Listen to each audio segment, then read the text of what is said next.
Yeah, honestly, I don't even know, man. I'm thinking of quitting at this point. This hasn't been happening for years. I keep thinking it's going to happen and it just doesn't. So I'm just kind of, I'm thinking of quitting, just getting a desk job or something. You know what I mean? Josh, you know what I mean? Oh, yeah. You should, bro. You should. Are you even listening to me? Yeah. Totally. Hello? Hey, you're not even... I'm bearing my soul. You're not even going to listen to what I'm saying? You're my best friend. Bro, are you serious? I'm trying to tell you about something that's, like, important to me and you're not even... Are you serious? Are you serious? You're not even hearing what I am saying? Does my hair look stupid with this hat on? I wonder if my fly's undone. What are we going to make for dinner later? Why would you listen to what I'm saying? That's it. Maintain eye contact. Show you're a good listener. What's it going to take? Does he really like me? Can't wait to be alone. Josh. Am I enough?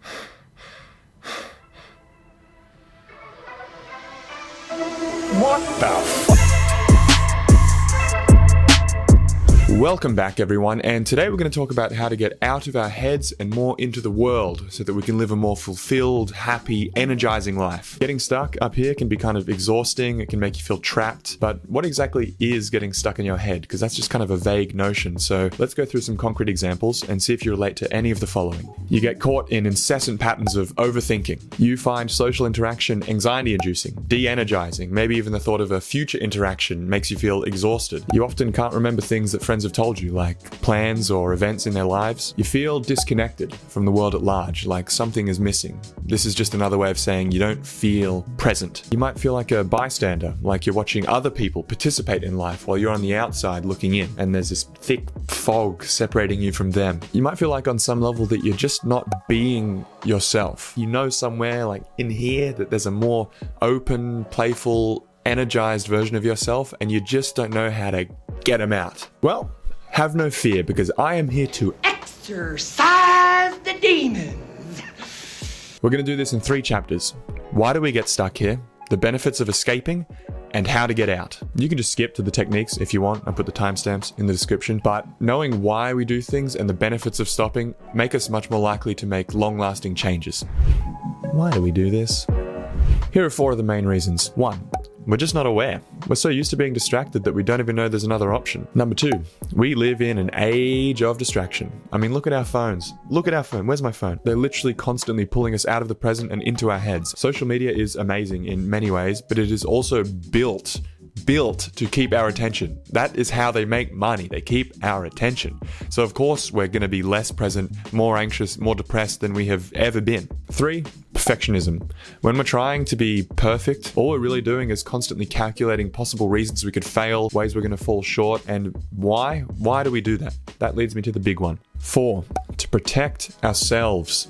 Even though constantly being in our heads sucks, we'll often take something painful and familiar over something unknown. Why? The unknown requires vulnerability. If you feel bad a lot, disconnected a lot, that feeling starts to become home. And home is safe. Who knows what's out there? You could go out there and find something worse. You could feel worse than you feel now. So it makes perfect sense that we'd want to stay up here. It's just an old part of us trying to keep us safe. And we've got to be grateful for that part, because at some point in our lives that was really useful and might have saved us. Now, whoever we got to this place, it's often actually completely irrelevant. It can be trauma or role models or disposition, but let's just put all that shit to the side for a moment, because I've noticed that often in a majority of cases, the solution is exactly the same.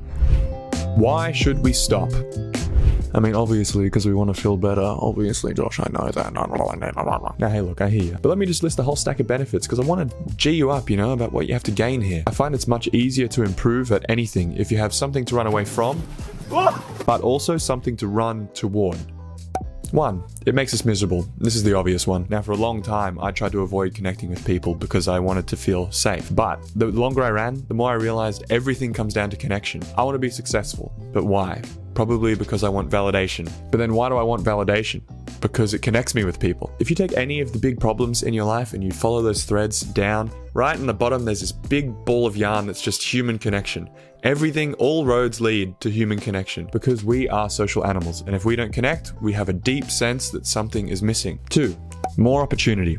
The more we engage with the world, the more opportunities will come our way. Everyone says this all the time, but the more you give, the more you get. That's a cliche for a reason. It's real. When you start to give to people just because it feels good to give and to connect, then they will start to give back to you because they can feel that you're not giving for some Machiavellian, manipulative reason. And then people will start going out of their way to help you just because they like you and they like connecting with you. You'll start to get more results with less effort, and all these weird synchronicities will start to pop up in your life, like the right person comes along at just the right time, because for the first time, you're present enough to notice these opportunities coming past you. It's not that they weren't there before, it's just that so many of them were passing us by because we were stuck in our heads. 3.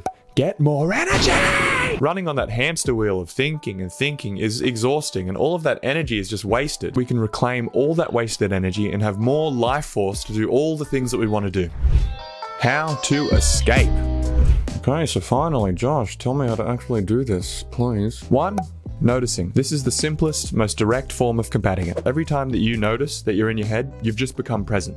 That's a win. Celebrate that. Catching yourself in your head is a muscle that slowly builds over time. And a great way to work that muscle is meditation. Now, why does this work? It's because meditation is literally the practice of being present. You're noticing sensations, feelings, sounds, all things that are happening in the present moment. Consistent meditation is such an easy way to improve your presence, and it only takes about 10 minutes a day. I use Waking Up with Sam Harris. It's a great app. There's a 30-day free trial. If you're on a budget, just YouTube guided meditation. There's a billion of them on there. Exercise. This is an annoyingly obvious one, but we know that physical activity puts us in the present moment, so exercise is always going to be a great way to get out of our head and into our body. Easy. 4. Listening. A great way to get out of our head is to really put our attention on the other person. This is hard when we're used to being in our head all the time, but the more you come out and connect with that person, the more interesting they're actually going to be in conversation. It's a weird thing. I used to avoid social interaction because I used to find it exhausting, but I've found that the more present I become and the more I listen to people are amazing. They're so interesting. It's just that before I was in my head worried about the interaction, and that was exhausting. The interaction itself is actually quite an energizing experience when you're connecting with the other person. Am I laboring this point too much? Really, listening to someone is a gift. It's an act of love. Live, laugh, love, eat, pray, love. And loving is living. Really, that's all there is at the end of the day. I know it's super hippie, but it is just true. It's just true. Which leads me to the big point, the thing that's underneath all of it. Self-love. Did that make you shudder? Good, you need it the most. You better love yourself, or I'm gonna love you. Oh, that made me love you. Don't make me love you. Right, so go on a little journey with me here. If you have trouble loving yourself, aka insecurity, then that leads to self-judgment. And self-judgment leads to inner criticism because you start attacking yourself. When you start attacking yourself, you don't want to be vulnerable anymore, and so you become guarded. And when you become guarded, you start to become judgmental of other people because now everyone else is a threat. And so now you're navigating all these possible threats from inside of your head to protect yourself, which is literally disconnecting you from other people, which then makes you manifest negative experiences with others. Did that make sense? What I just said makes sense to me. So a lack of self-love causes you to disconnect with others, which then confirms the idea that you're not worthy of love. And it's this annoying spiral that just keeps going. So then when you start to cultivate self-love, the whole thing turns around. Your guard comes down a bit. You open yourself up in conversations with others. You start to really connect with people. And then that starts to bring more positive experiences with people into your life, which confirms that you are worthy of love, and your self-love goes up and up and up and up and up. Ta-da! And then you worry less about how interactions are going because you know deep down that you are worthy. Now if anyone judges you, that's on them. You love you, so who gives a if they love you? You don't need everyone to like you or love you. If anything, being yourself is just a great filtering process to get rid of all the people that aren't meant to be in your life. Not that there's anything wrong with them, they're just not for you. They're gonna find their own people. Alright, so that's very easy to say, but how do we actually cultivate self-love? Now this could be a whole video in itself, but here's a couple of ways. A good start is all the points above. Meditation, exercise, really listening to someone else, catching yourself in your head. All of these things will feed your soul. Also, affirmations. I know it's cheesy, but they really work. If you can just wake up every day, say a couple nice things to yourself, I guarantee over time, that'll slowly change your default patterns of thinking from negative and self-critical to positive and self-affirming. Just stick with it for a couple of weeks, and if it doesn't work, you can come here on the internet and just talk shit about me. Just in the comments, just tear me apart. And you know what? I won't give a I'll probably have a breakdown. And finally, watching videos like this that are positive. I just want to give you good juju. Take the good juju because I want you to be happy. I want you to feel worthy because you are. You are worthy of love. I mean it. Can you see in my eyeballs that I mean it? I'm going to zoom in real close to my eyeballs. You see?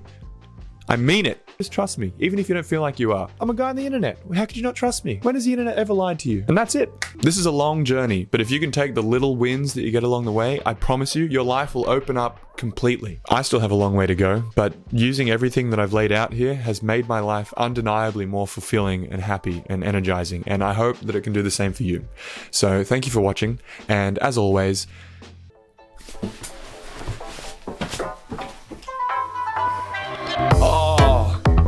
my leg is completely dead. I'm sitting on the bed for that long. Oh, I can't even feel it. That's like electricity in my body. That's so weird. Oh, Jesus. Am I recording this? Oh, shit. You better love yourself, or I swear to God, I'll love you. I'll love you. Don't make me love you.